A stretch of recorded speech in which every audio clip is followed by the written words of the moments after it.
Hey Falcon fans, I'm Thomas Mott. Welcome into Atlanta Falcons today. Before we start today's video on my top 5 breakout players for the Falcons going into the 2021 NFL season, make sure you're subscribed to the channel. Got a bunch of people watching the videos. You guys still need to go down below and hit that red subscribe button. That way you don't have to search around on Google or YouTube to find us. It just populates in your YouTube subscription box. So go ahead and go down below and hit that big red subscribe button. That way we can try and get to 2,500 subscribers here on trying to be one of the fastest growing YouTube channels in terms of the Atlanta Falcons on the platform to keep you guys up to date on the latest Falcons news and rumors.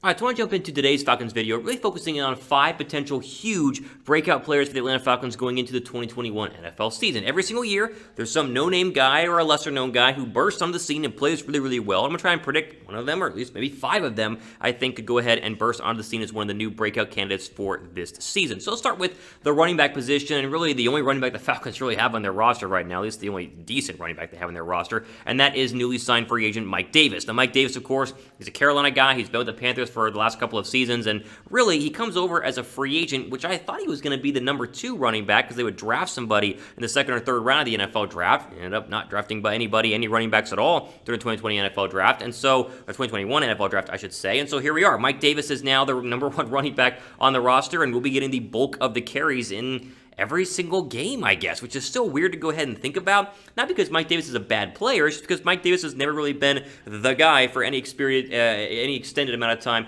for a franchise. Now you say, Thomas, last year he was the guy for a decent amount of time, and the answer is yes. Christian McCaffrey goes down. Mike Davis, supposedly a number 2, gets inserted into the number 1 slot, and was pretty good, right? 161 carries, 642 yards, and 6 touchdowns, but that's still number 2 running back numbers. Atlanta always needs a number 1 running back, and so the hope now is, because they're not going to get anybody in free agency, they didn't draft anybody, that Mike Davis is the breakout candidate and can turn what he did last year, maybe even double that in terms of carries and yardage, and get Atlanta back to the realm of a 1,000-yard rusher. Something they have not had since Dante Freeman, like years ago it feels like now. I mean, Atlanta's really struggled in the running game, and it's not helped out Matt Ryan or really the offensive line either, because people just tee up on pass rushing to go ahead and get after the quarterback, and so you thought they'd spend more time investing in the running back position, and yet here we are. Now, he can be a breakout candidate because, 1, even though I keep calling him a number 2, he's a pretty darn good number 2. And 2, look who else is on the roster. Like, there's no one else that's going to be taking snaps away from him unless Quadri Allison is a dark horse breakout candidate, or I guess Cordell Patterson gets a lot of touches, which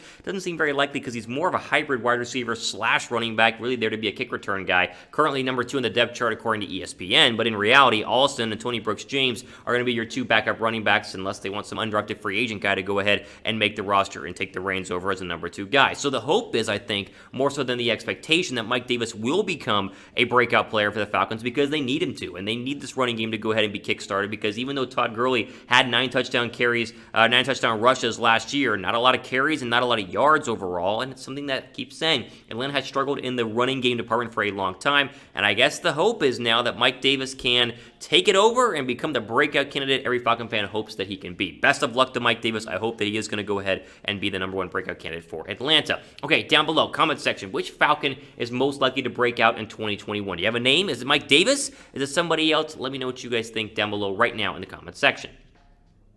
All right, let's move over here to my number 2 guy, or a number 1. I'm not really ranking them from 1 to 5, but just another one on my list here, number 2 of 5, and that is Dante Fowler Jr. Now you say, Thomas, Dante Fowler Jr. has been a good pass rusher in the past, and the answer is yes, but we're going based off what happened last year. And last year in 2020, Dante Fowler was awful. He's making like $14 million to do essentially nothing, and I think the hope is, again in Atlanta, that Fowler is a breakout candidate in 2021. He can get back to 8 sacks a year, 9 sacks a year, maybe even double digits to go ahead and bolster this Falcon pass rush, which, again, they didn't do a lot to go ahead and dress it in the offseason, and needs to have a better-than-expected performance to, I think, keep the Falcon defense on track and playing a lot better than what they did in 2020. Extremely underwhelming last year was Fowler. I mean, it was almost shocking how bad he was. I know he had a couple of injuries, but still played in 14 games, but 3 sacks as a total pass rushing season in Atlanta, when you're really the only guy who's decent at rushing the passer on the outside, not that impressive. And so apparently, he's slimmed down a little bit. He's been working overall on his health and his physical ability as a pass rusher, and everything we hear is that he's expected to have a breakout year in 2021, but I'm a little bit more skeptical and hoping that they just give us the best that we possibly can. Now, as we mentioned earlier, the Falcons didn't really do much in terms of adding defensive end depth. I know they went into, the later rounds of the draft. They had a guy like Taquan Graham out of Texas, and I get that maybe he can burst onto the scene and be a real dark horse in terms of a pass rusher. But right now, you're looking at Fowler being your best pass rusher. I guess the hope is that Marlon Davidson's going to get some reps. We're talking about him just a couple of minutes. John Kaminsky, remember him 2 years ago? He's a late-round draft pick or a 4th or 5th round draft pick to be a pass rusher. There's not a lot here, and so you're going to need Dante Fowler Jr. to go ahead and be a breakout guy, and that's why he's made my list here at number 2, because if he doesn't, and no one else on this depth chart in terms of the defensive end position has a breakout year, this Falcon pass rush is going to be bottom of the league as it has been each of the past couple of years. 3 sacks last year for Dante Fowler. How many sacks will he have in 2021? Give me your prediction down below right now in the comment section for total number of sacks by Dante Fowler this coming season. Got to be at least 7. I think 7 plus. I mean, 8, 9, 10 would be a fantastic year. 10, 11, 12 would be an unbelievable year. Anything past that would be like a legendary year in terms of overall Falcon pass rushers. So the hope is, I think, at least 7. But give me your prediction for the number of sacks for Fowler in 2021. Okay, before we go ahead and keep going, as mentioned at the start of the video, trying to get to 25,000 subs here on the channel. Right now, we are sitting very close to that number, and so we're trying to get you guys to go ahead and go down below and hit that red subscribe button because it benefits you, right? 1, it's free, and 2, anytime we get you guys the latest Falcons news and rumors, we do mailbag videos and videos like this on the depth chart, you are one of the first ones to see it and get notified whenever you go ahead and check out your subscription box on YouTube. So go down below and hit that red subscribe button. Also hit the notification bell because we're going to become your one-stop shop for all things Atlanta Falcons, and it starts right here at this channel. We need your help to go ahead and go down below and subscribe. Let's keep going on this list. As mentioned earlier, another Falcons breakout candidate for 2021. How about Marlon Davidson? You say, Thomas, Marlon who? Well, if you forgot, last year, the Falcons' second-round draft pick was a D-tackle DN hybrid named Marlon Davidson out of Auburn. And they were like, okay, well, this is great, right? They got a corner in A.J. Terrell last year, and then they got a pass rusher as well, and so maybe the D-line can be bolstered. Well, the problem is that he had multiple injuries, including COVID. I mean, he was out basically all of training camp, and he just could not get off on the right foot in terms of actually having productive and meaningful snaps in a Falcon uniform. So he's still a second-round draft pick, and he only played in 8 games last year, and so it's basically like a red shirt freshman year is kind of what it feels like right now for Marlon Davidson. I think he can definitely be a breakout candidate just based on the fact that he was a beast at Auburn and still showed a little bit when he was on the football field. Not a lot. The stats weren't great. Didn't have a sack or a quarterback hit. But the expectations, I think, stay low right now for Marlon Davidson, meaning he can very easily exceed them in order to go ahead and help out this Falcon pass rush. He's going to be mixing in there. I mean, you can mix him in basically anywhere in terms of the starting 4. If Grady needs a spell, if Tyler Davidson needs a spell, obviously Dante Fowler as well. This is going to be a rotational defensive line as most are in the National Football League, and Davidson's going to have his work cut out for him in camp to beat out guys, as mentioned, like Kaminsky and Taquan Graham for starter reps, or at least backup reps right behind the starters, and I think he's going to go ahead and rise to the challenge. I feel really good about Marlon Davidson actually coming into his own here in year 2, because the first year, again, was kind of a lost year overall for the pass rusher out of Auburn. All right, next player who barely made this list, and not because he was bad last year, because he already was pretty good last year, is the cornerback A.J. Terrell. We're talking about breakout players. When I think breakout players, I think that there are 2 different kinds of breakout players. One is a guy who did nothing last year, like a Marlon Davidson we just mentioned, actually being a contributor on the defensive side of the football. Nothing crazy, but doing a lot more than what he did last year. That's a way to break out. Or 2, in A.J. Terrell's case, being really good last year, but then budding or blossoming into a star. I think that's what A.J. Terrell's career path is headed right now, and where he's going to go ahead and be here in year 2. 16th overall pick last year in the first round, and then you get him on what Pro Football Focus had him the highest graded first-round rookie cornerback out of the entire class. But it doesn't mean that he was,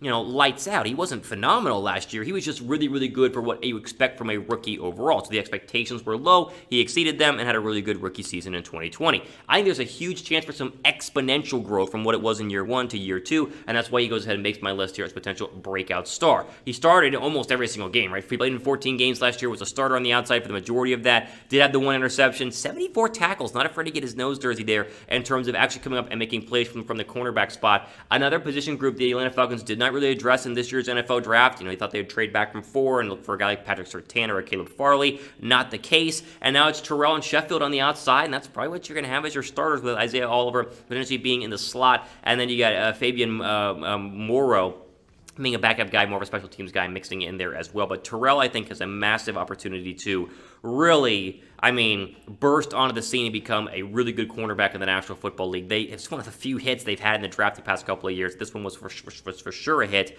I think Terrell's going to make an exponential growth gain from where he was. Still pretty good back last year. What's your confidence level in that Falcons secondary? You saw the graphics card, or the depth chart, the depth chart graphic a couple of minutes ago, and it's very similar to what it was last year. Are they going to get better overall? How confident are you in the Falcons secondary on a scale from 1 to 10? Type 1 down below if you're not confident at all, or type 10 if you are like super confident and super pumped, and I'll see what you guys think. I'm at like probably a 6. Like I think AJ Terrell's going to have a great year. That's why I just mentioned him. But the other guys, Kendall Sheffield, Isaiah Oliver, I don't have that high of expectations, but they can exceed him. That would be huge in Atlanta this year. Okay, final breakout candidate player here. I'm going to do something a little bit different and not go for a skill player or like a cornerback or a safety or a pass rusher. How about an offensive lineman? How about Kaleb McGary? Now, you remember, Kaleb McGary was drafted in the first round. They traded it back up after taking Chris Lindstrom 2 years ago. One of the final, of course, drafts that you kind of had the Dan Quinn, Thomas Dimitrov pairing in it. At least it was 2 years ago.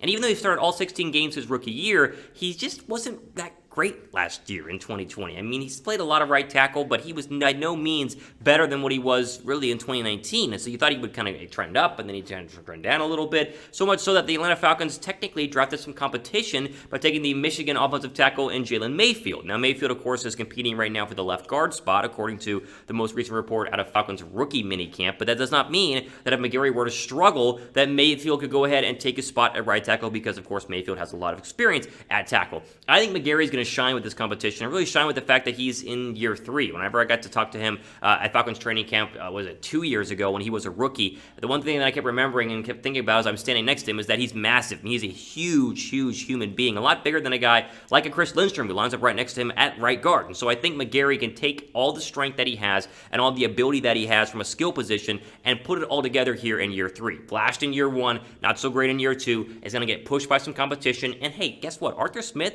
being an offensive coordinator in Tennessee, had a really good offensive line. I think he's going to elevate the entire offensive line, and I really think that Kaleb McGary is going to explode here onto the scene. I think this Falcons offensive line as a whole is going to get a lot better. And so what was expected to be the great wall on the right side, I mean, Lindstrom and McGary were supposed to hold that down for the next 10 years, and the injury to Lindstrom early, and McGary didn't play well last year. I think this is going to be the year for both of them, but especially Kaleb McGary, to come into their own as what was expected, or what is expected, from first-round draft picks on the offensive line. Ultimately, for today here on Atlanta Falcons Today, I'm your host, Thomas Mott. As before you sign off, make sure you guys are subscribed to go ahead and get up to date on the latest Falcons news and rumors videos. More news and rumor videos upcoming this week, as well as a mailbag video. I'm going to answer as many questions as I can that you guys posted on the Community Ask on our community page here on the channel. So subscribe, but ultimately, for today here for Atlanta Falcons Today, I'm Thomas Mott, signing off for the rest of your day.